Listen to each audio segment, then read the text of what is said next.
outside of the domain, they still behave like typical weapon M1s or like mythical fruit M1s. Plus they look fire. Just peep the animation, peep the VFX.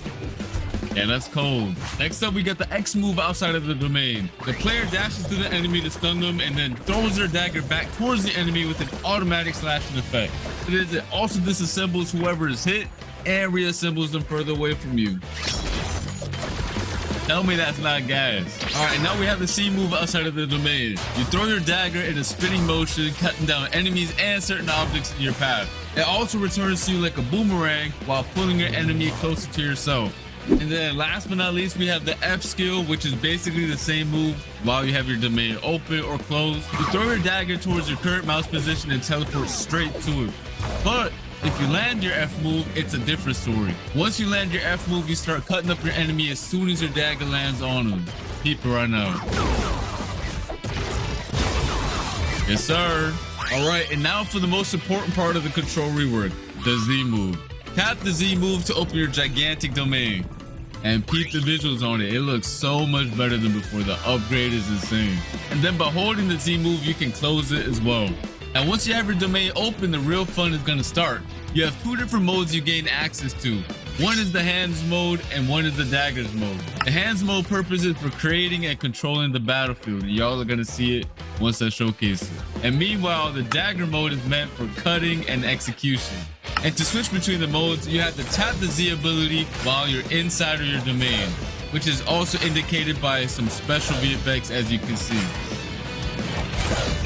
All right, and while you're inside of your own domain, all of your movement related animations are changed as well. So peep the idle animation right now. It's looking mad clean. The dashes are mad fire too. They got changed as well. And the jump animation looks fire too. Not only that, but your flash step also has a cool feature now. Whenever you flash step, the location you land at will spawn a pillar right below you. That's gonna launch you straight in the air for extra movement. Bu okul sezonunda ihtiyaç duyacağınız It's gonna launch you straight in the air for extra movement. Yes, sir. All right, so just so you guys know, just like the old control fruit, a lot of the crazier buildings on C3 can't be cut up. The Blox's devs are waiting on the new Roblox tools that are going to allow them to make the cutting on this fruit even more crazy sometime next year. For now, I'm only showing off the cutting this fruit has to offer on the Sea Castle. But when Roblox releases their new tools, the devs can expand the cutting and make this fruit even crazier. Let's get into the M1s now for the dagger mode. By swiping your mouse, you're going to cause a massive slash spanning over the entire screen. You can either hold it or quickly slash too. And then once you cut an object, it's going to make it float, and you can cut it into even more tiny pieces afterwards, which is really fun. And you can also catch other players back inside your domain by just slashing them with the M1s as well. Next up is the X move. Once you land it, you do a crazy combo, and I mean it's actually crazy. Look at it right now. It looks peak. Yes, sir. Now for the C move. You basically release a barrage of 3 slashes towards your mouse position. If you spread out your slashes, you create a multitude of AoE slashes. But if you use them all in the same position, the slashes expand into a massive AoE. Just like you can see right here. And that was just a dagger mode. We still have to showcase the hands mode right now. All right, so let's start off with the M1s. By tapping M1, you create giant cubes. And the more you tap, the more you create. And by holding the M1, you increase the size of the cubes you spawn in. You can either throw them one by one or all at once. It don't matter. Alright, so next up we have the X move. You send a powerful shockwave in front of you. If you hit an enemy with it though, you start piecing them up with a bunch of boulders and slam them towards the ground afterwards. But if you didn't hit anybody with it, don't worry about it. You still throw a bunch of boulders at your current mouse position that do a lot of damage. Next up, we do have the C move, which is also really cool.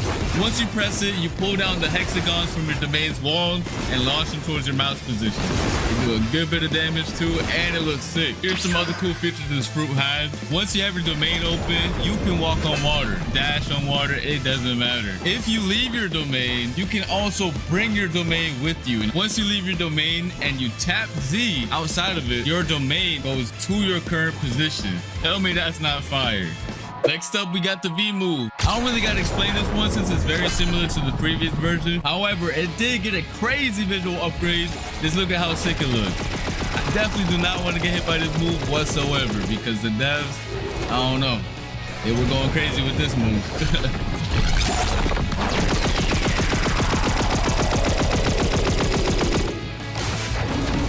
Now, if you hold the B move, it's a whole different story because it triggers this insane cinematic right here. Go peep it right now.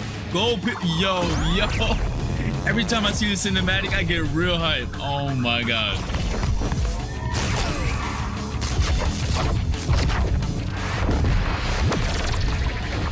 Yo, oh my god. Yo, the devs really cooked with this cinematic right here. Holy. And yeah, that pretty much sums up the crazy new control rework. It has so many new abilities, so many things to do, and it's overall just a banger top tier fruit. I really had a blast testing out all the new abilities. The fruit was extremely fun to use as well, and I cannot wait for you guys to get your hands on it. I want to see nothing but W's, straight up W's in the chat for this fruit. And let me know what your favorite new feature is in the comment section down below. The control rework was extremely hype, but we also have another crazy feature coming to the game. Bloxus is now introducing an all-new dungeon system, which is a new PvE experience similar to raids that can be played with up to 4 players. Your goal is to clear multiple floors of enemies and bosses to gain access to the all-new trinket equipment system, which I'm going to explain later on. Players will gain access to the dungeons through the dungeon realm, which is basically a hub location that can be accessed in C2 or 3, or you can just access the dungeons through the new realm teleporter in the server browser that you can see right here. And similar to the raids, you're gonna have to be level 1100 or above to join them. Once you get your squad ready, you can hop in and get started. Just make sure you're prepared because it's gonna be a lot of throwing hands. I mean a lot. Now for the cool part. After you clear each floor, you're gonna roll for special buffs that power up your characters in a special way. And these buffs are fully randomized every time you play, which is gonna make every run extremely fun. Keep in mind that bosses spawn every 5 floors and they're not a joke. These bosses did not come to mess around. After you clear the dungeon, you can get access to the new trinket accessories, which are gonna buff your stats and add cool extra modifiers to your builds. You can have 2 of them equipped at the same time using the new build menu. This menu summarizes all the buffs the player currently has equipped, so you no longer have to use the nerd NPC to find out what accessories or trinkets do. They each have 3 core attributes, which are base stats, grade, and modifiers. Each trinket has a base stat bonus players receive for having the item equipped. The grade of the trinket determines how strong of a stat bonus is given, and the modifiers are extra bonus effects that the trinket provides for the player outside of the base stats.